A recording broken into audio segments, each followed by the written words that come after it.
history of the motion picture. A series in which we follow the growth of a new art. Its earliest beginnings, the first concept of projection, the development of story and spectacle, and the great stars.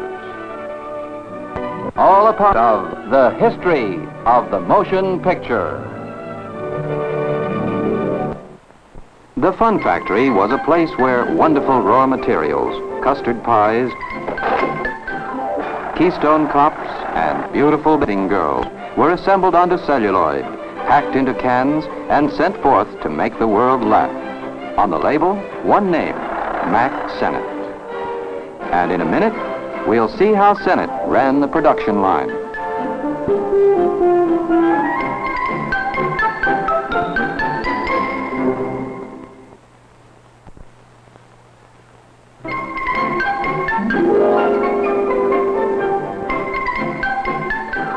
Max Sennett started as a boy soprano, tried burlesque for a while. Then in 1909, he drifted into the Biograph movie studio on 14th Street in New York City. There, everyone did a little bit of everything, and Sennett wrote, directed, and filled in as an actor. Here he is in 1909, playing the butler. Shortly afterwards, Sennett started his own studio in California, backed by two gamblers to whom he owed $100. Fatty Arbuckle, Sennett himself in the middle here, and Mabel Normand were the studio's busiest stars. The cornerstone of the Fun Factory was to be the Keystone Cop. The idea began developing in Sennett's mind in 1913 and first emerged on the screen as the Bangville Police.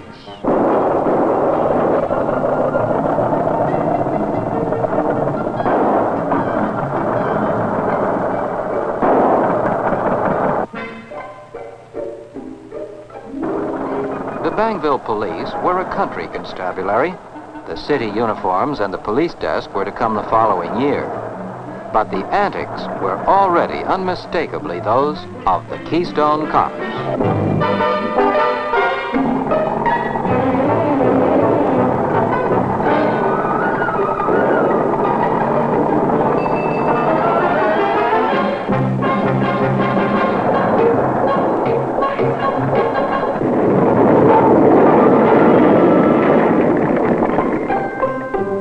Now, in 1915, the Keystone Cops themselves.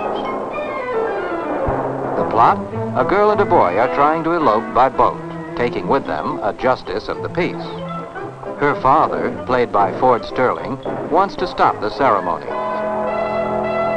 He decides the only way to stop it is to drain the whole lake. Actually, the fact that the Los Angeles Park Department had announced they were going to empty the lake was Sennett's reason for shooting the picture in the first place. It was an ingenious way of getting a spectacular effect at low cost. Too busy producing now to play anything but a bit, the Keystone Cop in the next shot is Sennett himself.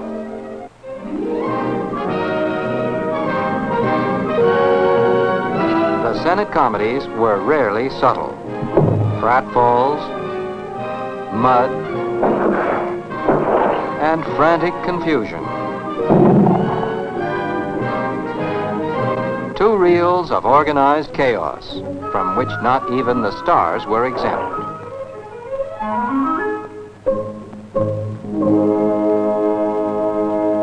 In 1914, Sennett produced Hollywood's first full-length comedy feature, Tilly's Punctured Romance.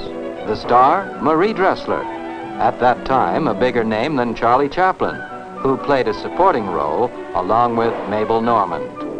Miss Dressler had come west to reenact the part of the jilted heiress she had so successfully created on the stage. But Sennett was in awe of neither the star nor the original play, and he soon reshaped Tilly into typical slapstick comedy, complete with police desk, falls, and Keystone Cops.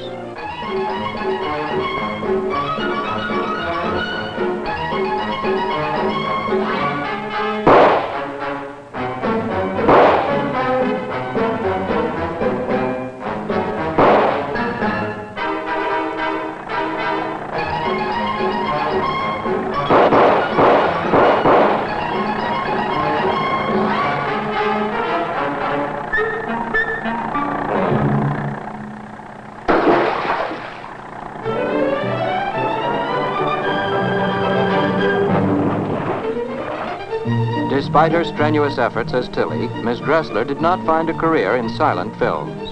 It was to be 15 years before she became one of the greats of talking pictures in Min and Bill and Tugboat Annie. Sennett's comics had to be acrobats, too.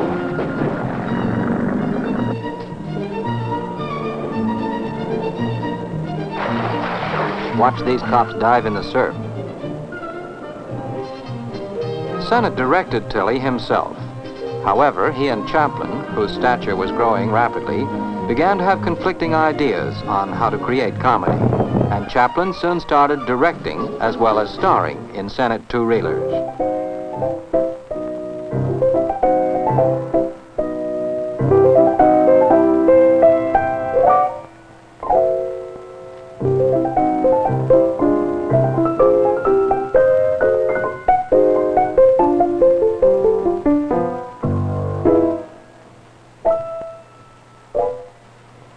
Charlie's costume was already established by now, although his screen character was still forming. This aggressive and inconsiderate little man would soon mellow into the familiar, lovable tramp.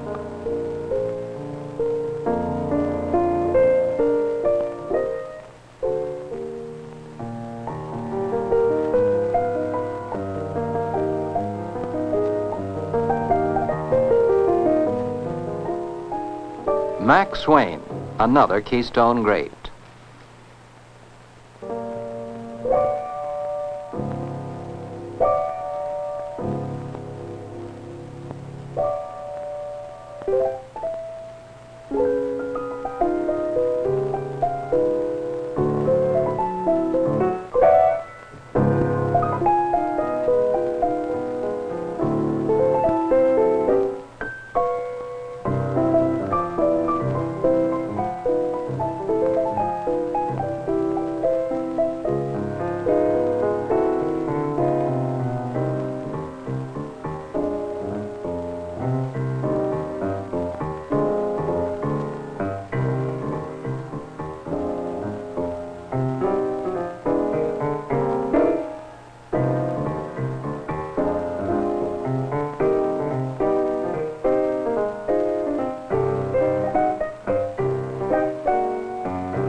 Aware that Sennett underestimated his value, Charles Chaplin was soon to put on his hat and coat and leave the Fun Factory.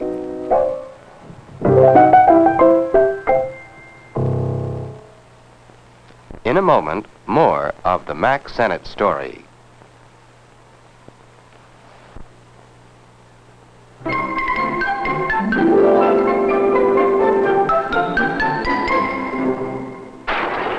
Turning out 2 or 3 comedies a week took a lot of ingenuity, and Sennett had plenty. For example, to give the impression of wide-open spaces for his chase sequences, he devised a revolving cyclorama, a painted background that moved past the actors who worked on treadmills. And of course, the wind machine saw heavy service. Another Sennett trademark, and his most attractively packaged product, were the bathing beauties. Beauties such as Phyllis Haver, who started with Sennett at $3 a day. This, by the way, was the beginning of the era of the gag titles.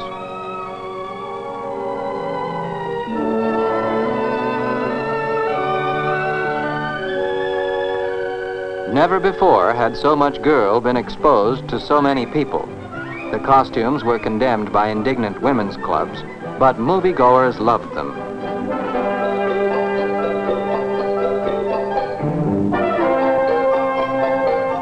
Realism was not a Sennett requirement, as long as the girls were pretty. In fact, the more improbable the locale, the more the fun.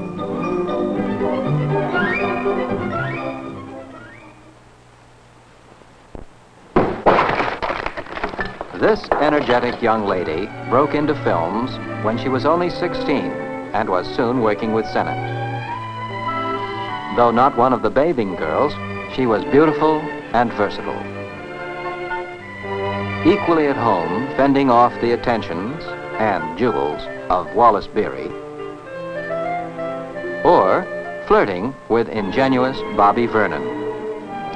It is Miss Gloria Swanson, soon to be Beery's wife off-screen, and Cecil B. DeMille's leading star on-screen.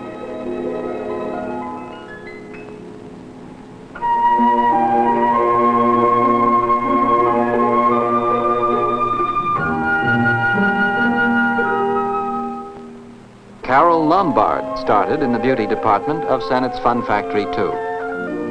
But Sennett's special protege, his favorite, and the star who worked with him longest was Mabel Normand, a madcap whose life was an incessant whirl, ice cream for breakfast and parties far into the night. Here she is cast as a would-be actress, about to undergo her first screen test.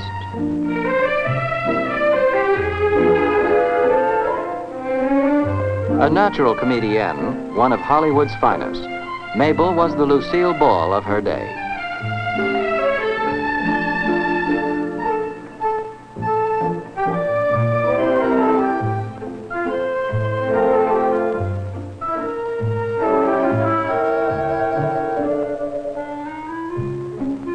Put your foot down.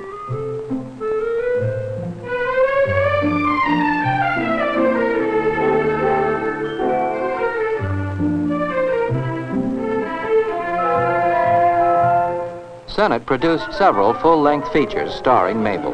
One of them was The Extra Girl, in helper assigned to transform Teddy, the studio dog, into a lion.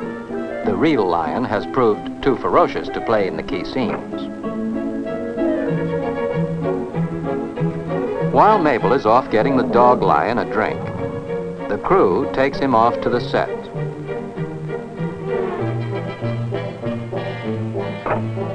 And the lion trainer puts the real lion in his place.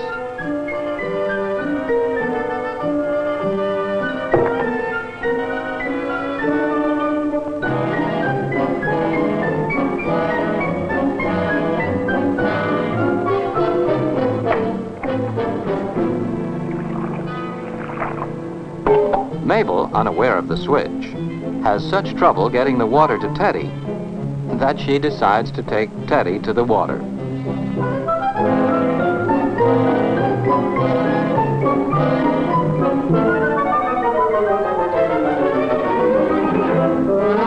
The background, of course, is the Sennett studio itself, with sections of scenery set up for other pictures.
Many of the great comedy stars, Chaplin, Langdon, Swanson, Arbuckle, Carole Lombard, even Bing Crosby, started in Sennett's Fun Factory and went on to spectacular careers on their own.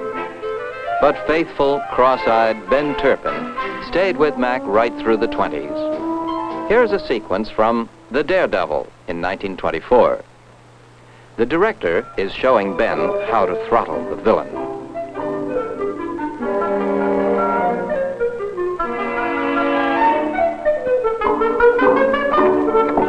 He is to burst in and rescue the heroine, played, incidentally, by Madeline Hurlock, later the wife of playwright Robert Sherwood.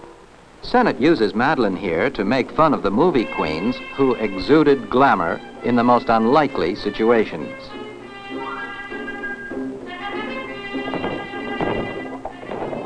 Ben transfixes the villain with his crossed eyes.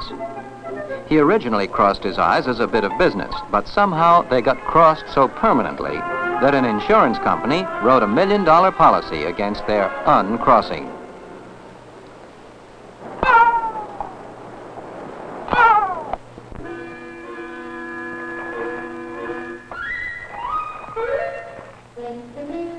In our present editing, we've added sound effects to these scenes, but remember that Sennett, with no sound, had to use elaborate pantomime to build up gags like the one coming now, so that audiences of the silence felt they'd heard it as well as seen it.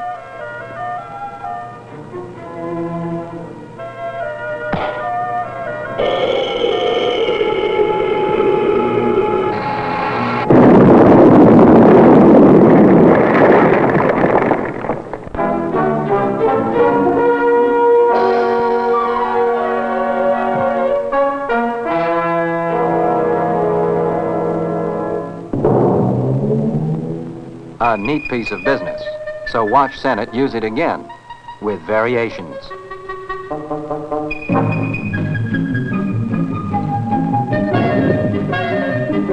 Now into the inevitable Sennett chase, with such Fun Factory trademarks as cars speeded up by slowing down the camera, and trolleys backing up by reversing the camera.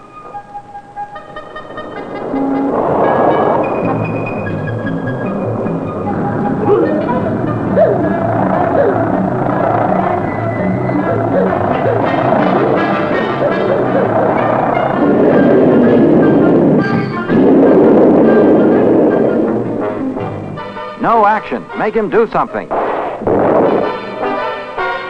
Humor in slapstick comedy was often built around outrage and sadism. But since it was so divorced from reality and nobody ever got hurt, this grand guignol quality never proved offensive. After sound came in, this brand of humor was to disappear, only to be reincarnated, more savage and ferocious than ever, in cartoon films.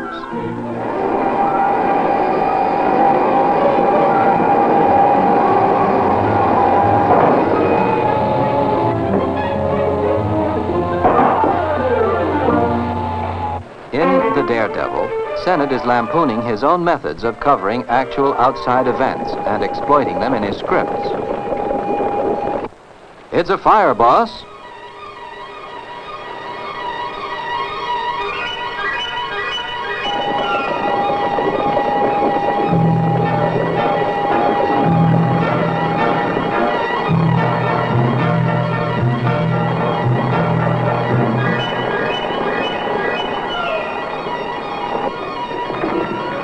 What a beautiful fire, says the director, and he quickly improvises a script.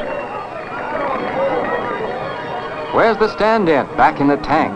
Get him!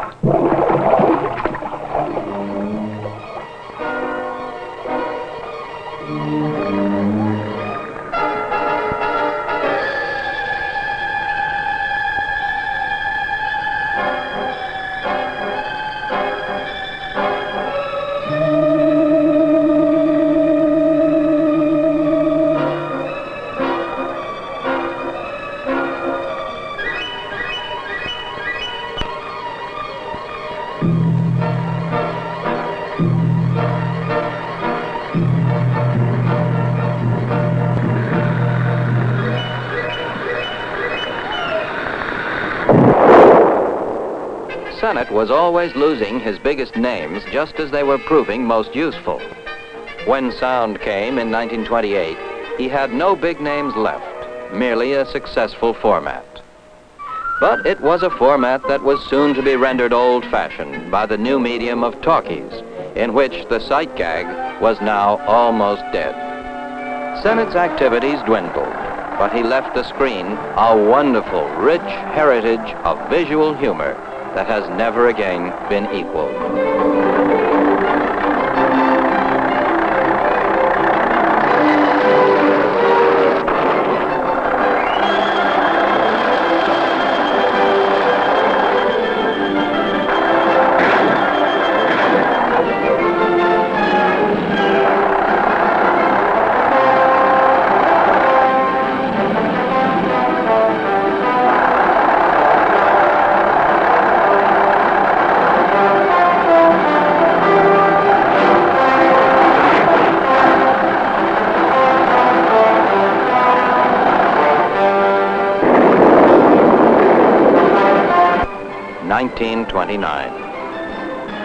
But the loss of his fortune didn't break Max's spirit. He was to live a long and pleasant retirement, quite satisfied that it also had been his fortune to make the world rich in laughter.